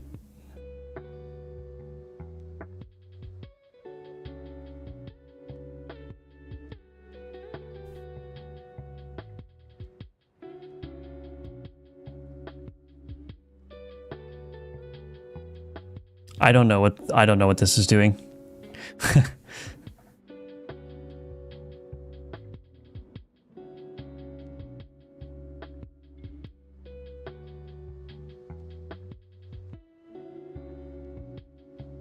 I have no clue what this is doing. All right, well, let's just do this then. Initialize direction. Yeah, how is this actually working?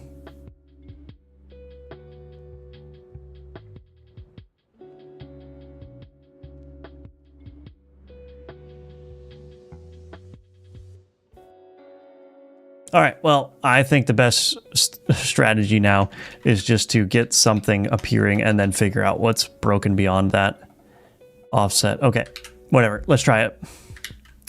I have no clue what's going on. I'm kind of tempted to rewrite that component because I don't know what's going on. This game was originally a lot different too. Initially, I was expecting all of the enemies to have guns, and so I made like all this framework for making the guns work on like in enemy hands and then having different bullet attack patterns. But I really have been kind of moving away from that. And so there are only a handful of enemies that actually have guns and the rest of the enemies have like abilities. So it's kind of interesting, but let's see.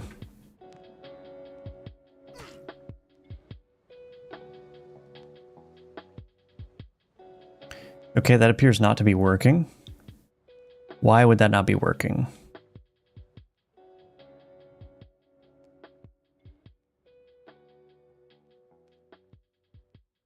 Is it just never? Okay, maybe it's just never. Okay. Why would that be? One shot auto start. One shot auto start. Bullet attack timer. Maybe it is working. We're gonna do the gd.print. Let's do as suggested in the chat. Like if you code carefully, you're probably always good. Switch from Godot to Redlib, C++, and now Pygame. Pygame stuff runs very fast with a ton going on. Yeah, you do have to, yeah, definitely keep in mind how you're approaching the code, but yeah. Welcome to the stream, by the way, Queese Gaming. Hopefully I said that, C-Wees, I don't know. Hopefully I said that correctly, but yeah, welcome to the stream. I wrote a simple Rust object pooling node GD extension. The limitation was in Rust with crossing thread boundaries. Oh, yeah. Hello, Aniki. Welcome back to the stream. Since you have the spiral attack, you can ultimate that with a spinning mover where he does a long pirouette and slams the player with bullets for like 3 seconds. Oh, that's an interesting idea. Yeah, that's I like that. Yeah, there's a lot of options. You guys are giving me a lot of good good ideas for like kind of attacks I can do. I want this bullet to work, but I don't know why it's not. Throw his hat in the air and could come down as a large version of itself and trap the player underneath. Ooh, that's really clever. That's really creative. Yeah, you get my mind going now. So it is printing that, so that just means that This is just not working.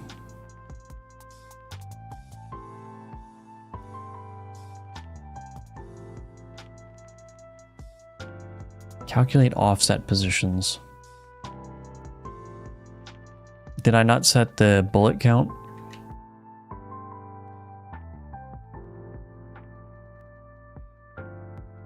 Oh, it's invisible. Is that the problem? No, that shouldn't be the problem. At least I hope it's not the problem. Oh, I'm never... I'm never actually adding the bullet to the scene tree. That's why. Okay. This dot get base level dot enemy bullets dot add child bullet. Classic. I'm not doing anything, adding it to the tree. Okay. Now we should see something. There were no errors though, so that's good. Thought the task was goofy ideas, not good ideas. Why not both? He could throw his cane in a horizontal pattern that zips back and forth like the arrow in Guardians of the Galaxy. Ooh, yeah, yeah. Okay, let's see.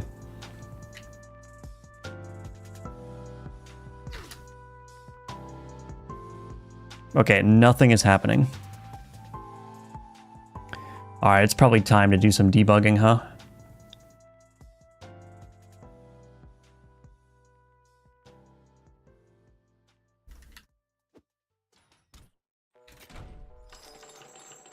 Probably time to do some debugging.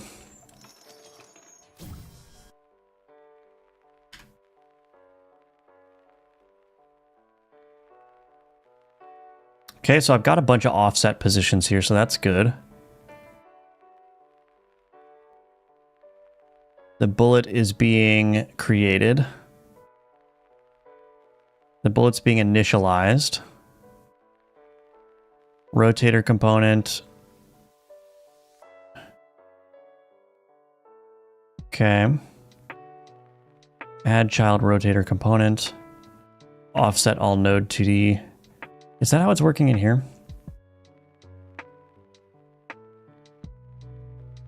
Create bullet. Create bullet in direction.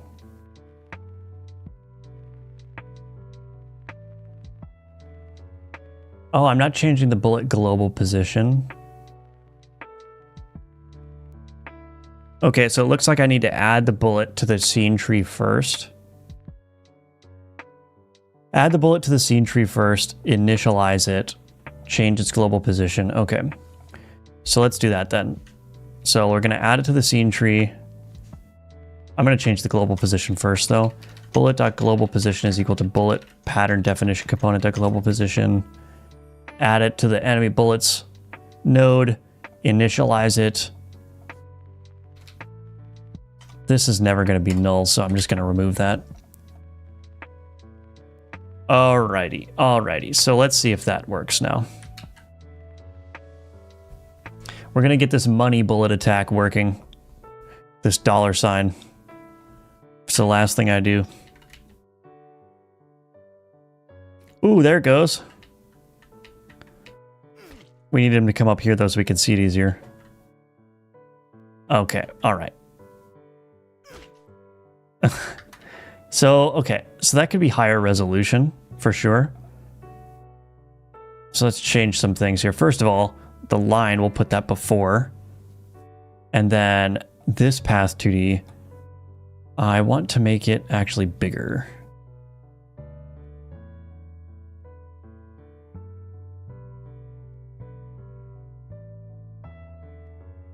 Gotta make the shape more apparent, you know? Although if it's too big, then it's basically never going to hit anything but terrain, so this might end up being a bust, but we'll see.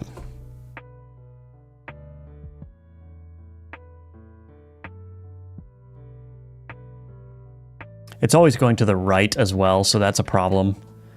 So I can make it face the player.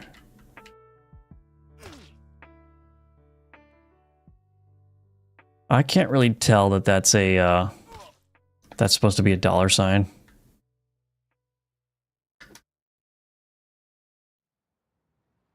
I don't know. Can you tell that that's supposed to be a dollar sign? Increase the bullet resolution on the path. I could do that. I'm worried about it like creating too many bullets at once. That's kind of the problem. So if I increase it, because it's creating like 30 bullets in a single frame, and I'm not sure if that's going to cause issues. I guess I should monitor it. But that's why I've been hesitant to increase the number of bullets. So yeah, I mean, I want to pool the enemy bullets eventually, so that hopefully this isn't much of a problem. I don't know, what do you think? It still looks kind of awkward to me. It would be easier to tell if he was standing still. So here's what we're gonna do.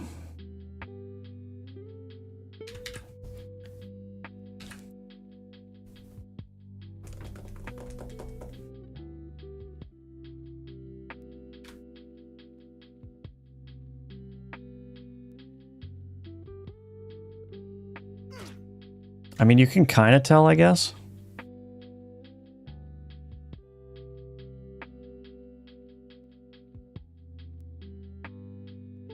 Round the curves more.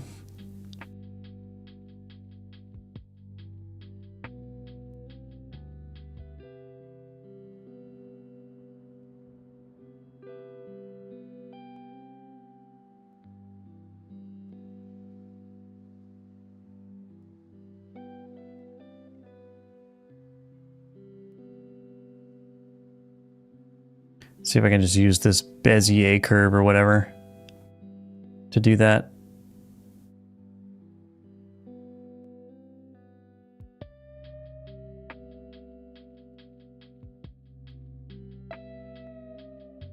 Well, let's see if that works, I suppose. Made it a little bit rounder.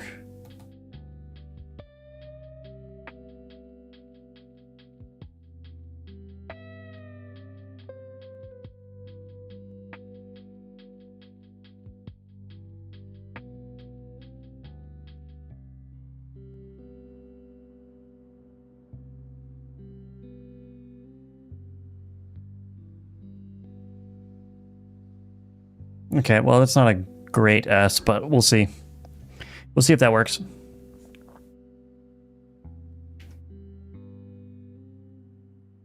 Ooh, okay. All right. That actually doesn't look terrible.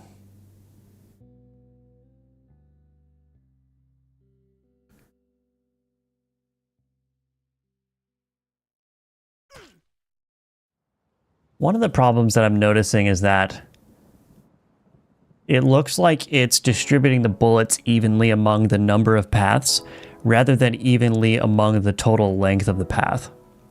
So what it's doing is it's allocating the same amount of bullets. So it's allocating 15 bullets to the S and 15 bullets to the straight line.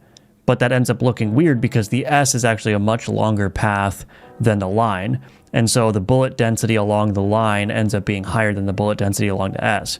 So what I should probably do is actually add up the length of all the paths and then use that to determine which path segments, like just to determine the overall bullet density. That's probably what I need to do.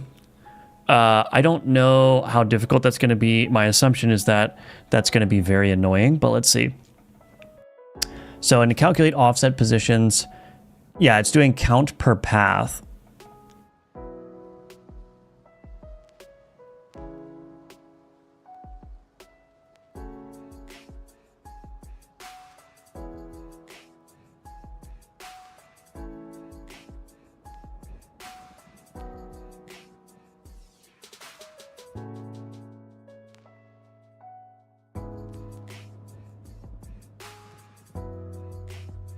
Okay. So let's try it. Let's do this.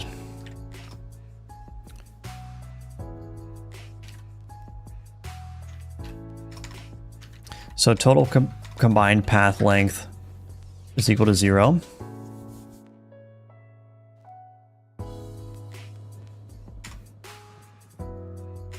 Total combined path length plus equals that.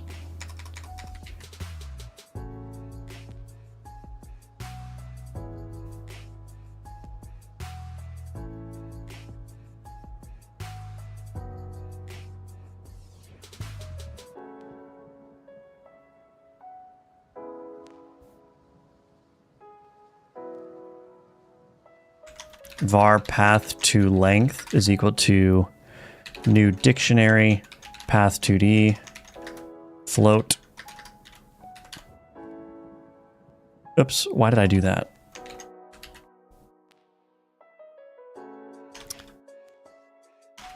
Var length is equal to this. Length. Total combine, or no, path to length. Path is equal to length.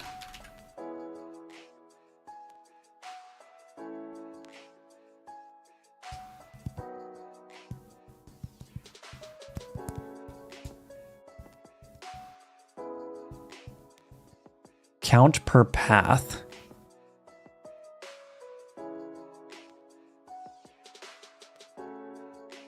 This should be called something like distance per bullet. So var distance per bullet is equal to total combined path length divided by bullet count.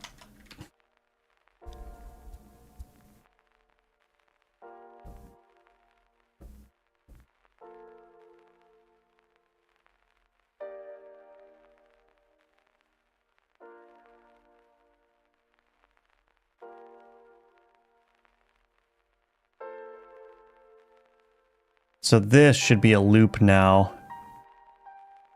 Or wait.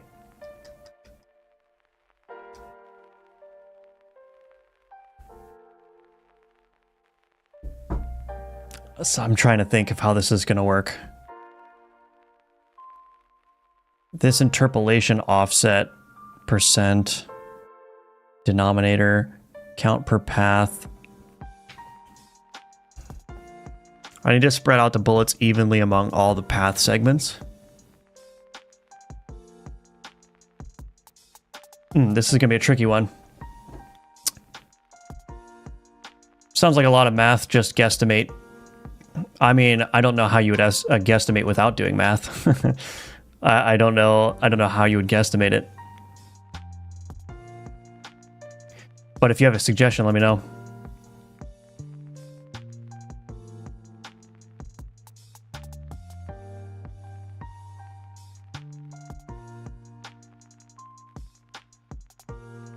Yeah, there's a way to get the baked length here, the curve. Because a path, yeah, it creates a curve under the hood, and then you can get the baked length.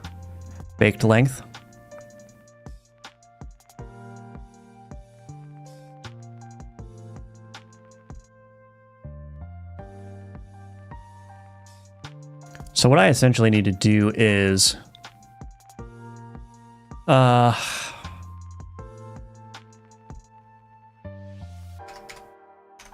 I might rewrite this.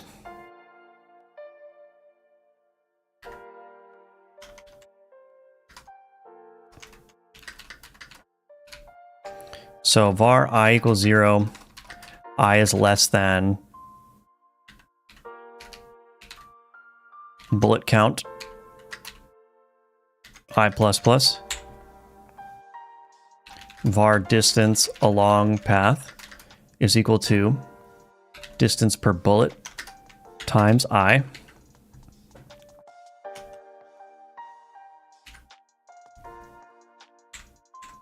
I'm going to make this a list of tuples instead.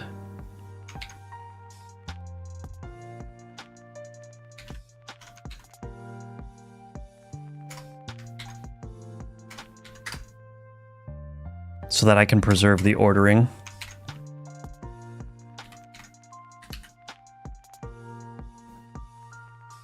Okay, so var current path is equal to path to length 0.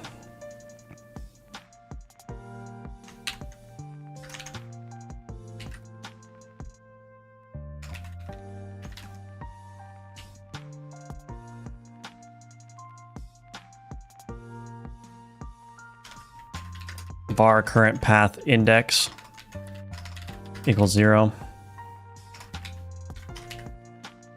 So the distance along path, if distance along path is greater than current path length. Then we're going to say our current path length is equal to path to length current path index, and we're going to have to increment that as well.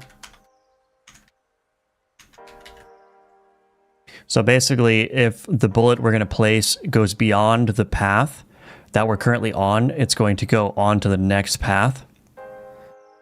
And then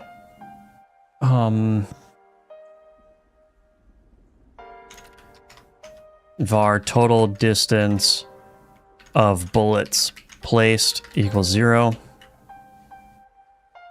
Total distance of bullets placed plus equals distance along path. Or no. Oh, it's just going to be distance per bullet. Well, actually, I just have this distance along... Well...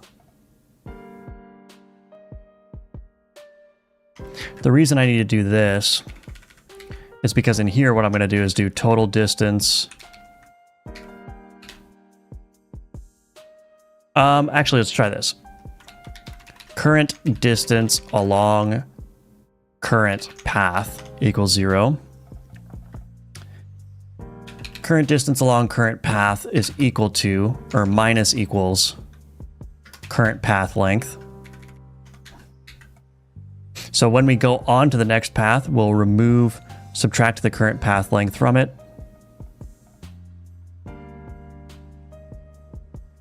I think this is going to work. I don't know.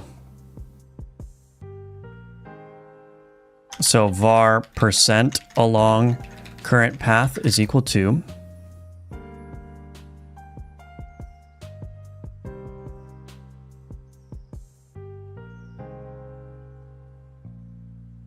current distance along current path divided by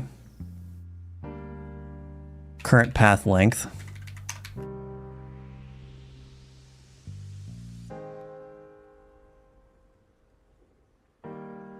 var interpolation offset is equal to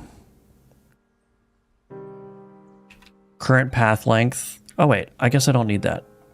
I already have the current distance along current path. So I can just do this. Var offset is equal to path, current path dot curve dot sample baked interpolation offset,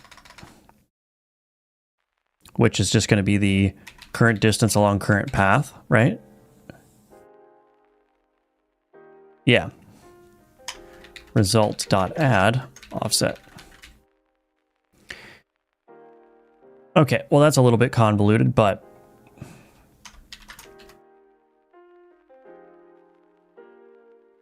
if current path index, let's do this. Current path index is less than path to length dot count minus 1. So that's just a safety check there. All right, I have no clue if that's going to work, but let's try it. Why not just round out the allotted bullets per relative path length and then pipe them into the original bullet placement function?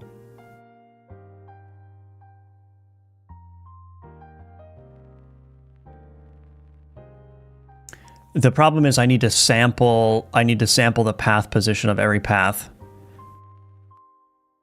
So I essentially need to get because there could be multiple paths that make up the bullet path definition component. And so if there's two paths and one path represents 60% of the total path length and the other path represents 40% of the total path length, and I need to preserve the bullet density between those, then I essentially have to walk through those paths and say, okay, place a bullet at a predicted interval along the first path until it's going to exceed the path length. Then I need to go to the next path and then place bullets along that. But each path needs to be sampled based on a length along the path, which has to be 0 based, right? So I can't just say, well, the first path is 500 pixels in total length, and the second path is 300 pixels in total length. So therefore, I can sample at 700 pixels on the first path. That doesn't work, right? If I wanted to sample at 700 pixels, I'd actually need to sample at 200 pixels of the second path. Does that make sense? So that's why I'm going through all that rigmarole to get all that math in place, is because I need to basically just like get the numbers set up. Oh, look at that. Did it work first try? So now we've got an even bullet density along the path.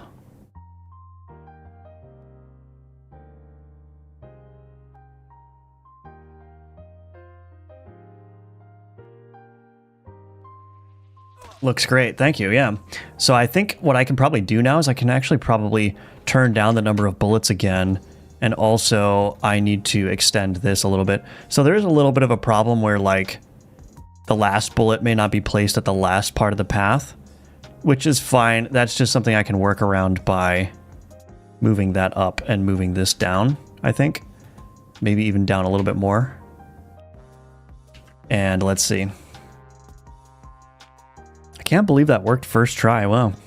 I mean, I guess there's probably going to be some kind of bug. Ooh, that doesn't look good.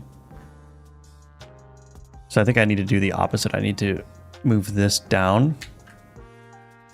Might need to keep the bullet density that I had originally. And hope that doesn't cause too many performance issues. Okay, yeah, so it's not placing bullets.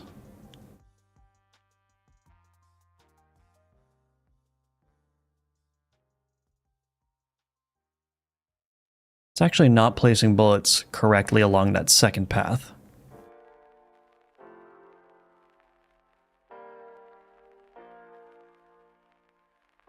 I wonder if instead of subtracting, I should just set this to 0.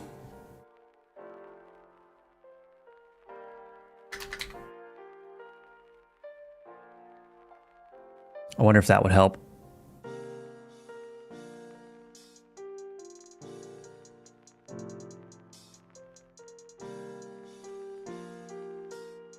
Wrong scene. So I guess it didn't entirely work first try, but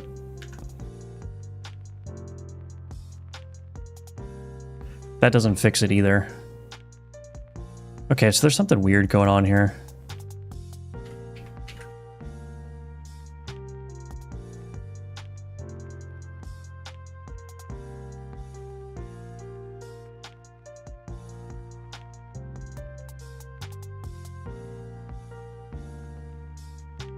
Am I even using this? Oh, that's a problem actually. Distance per bullet times I.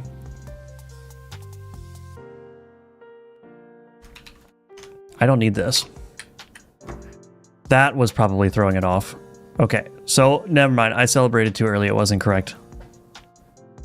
This, I think, is probably going to look a lot better now.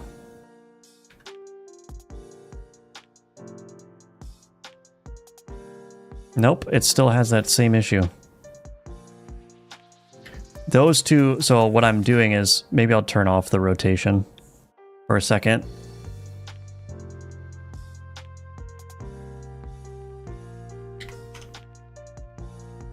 The problem is the first two bullets on that second path are like being placed really close to each other, and I don't know why that is.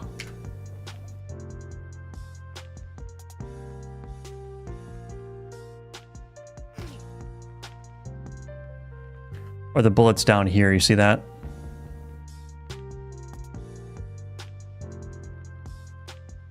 It's also not... Something's iffy here.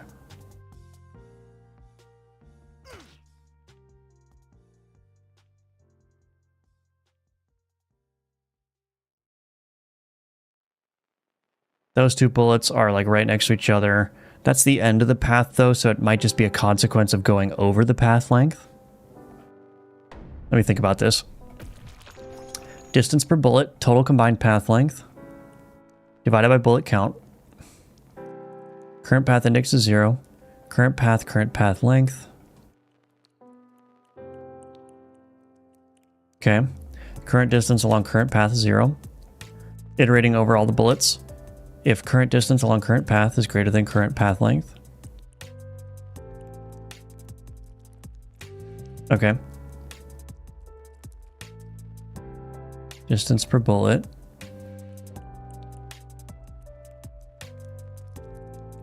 Maybe this should go underneath that. Yeah, that's probably right. So I'll only increment the distance after I've sampled the first point. That's probably right. Yeah. Okay, let's see what that does. Should really consider spell checking my messages before sending. I didn't see your message where you were including the word travels. Did that not come through, or did I just not see it? Let's see. Yeah, I didn't see that. I played the demo and the game is awesome. Good job. Thank you, Slimy Cube. Circle effect is so cool. Is that using a shader with all the circles on screen and determining if they overlap? Yeah, so the way that it works is that, yeah, I don't see your comment above the travels spelling correction defected. If you want to repost it, that would be cool. Yeah, so that circle effect is basically, I use the canvas group node, which combines, I mean, for lack of a better description, it combines whatever you draw underneath that canvas group node into like a single texture. And so I'm just basically drawing circles to the canvas group, just solid circles. And then what I do is I apply an outline shader to that canvas group. So you can imagine you had a Venn diagram where the circles are solid colors. You would get a curvy texture instead of two individual circles if they were overlapping, right? You would get like a hump, right? And that's kind of the idea. And so I draw all the circles as solid circles so that they all mesh together in one amorphous blob. And then if I apply an outline shader to that, then I get an outline that follows the contours of that blob, right? So that's basically how that's working in essence.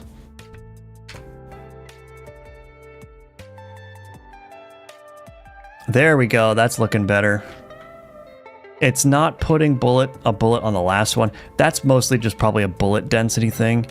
I probably can just up this a little bit. Like if I add 2 more bullets to it, that's probably going to look better.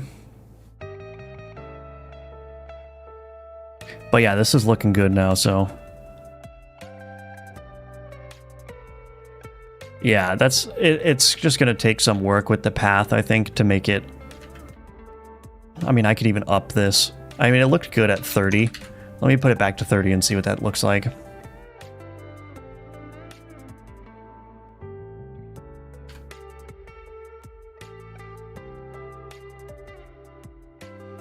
Yeah, so it's like it's not putting one at the very end there. I think that's just a consequence of how this math is working, but I don't think it's that big of a deal, really. So I'm going to try to make it work with 20. I think 20 should be enough in theory. I wonder if I could just take this path here and just move this out more. And then I already tried this, but do that.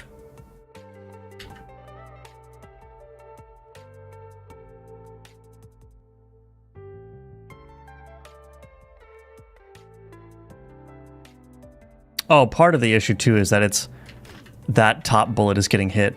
But look at that. So I just modified the paths a little bit.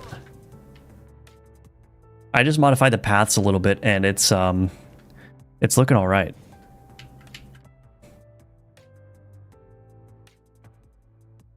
There we go. Yeah, look at that. It doesn't look terrible at all. I probably will increase the resolution. Like I said, I'm just worried about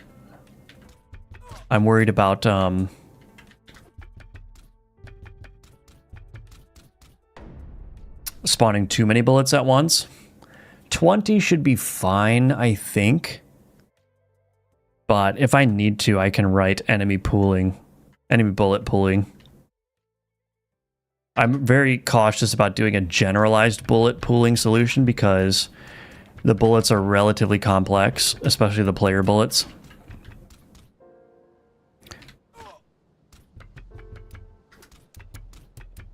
But that looks good. I like that. That's so smart. Yeah, thank you. I think it works great. Want to complicate it even more? Have the bullets spread out to create a larger $ as it travels, giving the player something to do, like dodge through bullets. I don't think... Let me think about that. How would I accomplish that? I think what I need to do is basically just determine the center point of the overall paths, and then have every bullet move away from the center. So, yes, that would complicate things a little bit, but I think it would actually be relatively straightforward to handle, because all I would need to do is slightly modify the bullet direction of each bullet and also slightly modify the speed of each bullet. No, I wouldn't even need to do that, would I? I don't know, something like that. That's a good idea, though. I might play around with that today and see how that works.